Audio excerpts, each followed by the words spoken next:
Hello everyone, today we are going to learn basic Microsoft Excel tutorial how to log cells.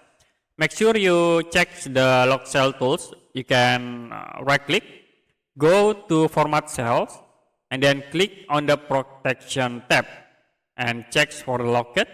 After it you can click OK.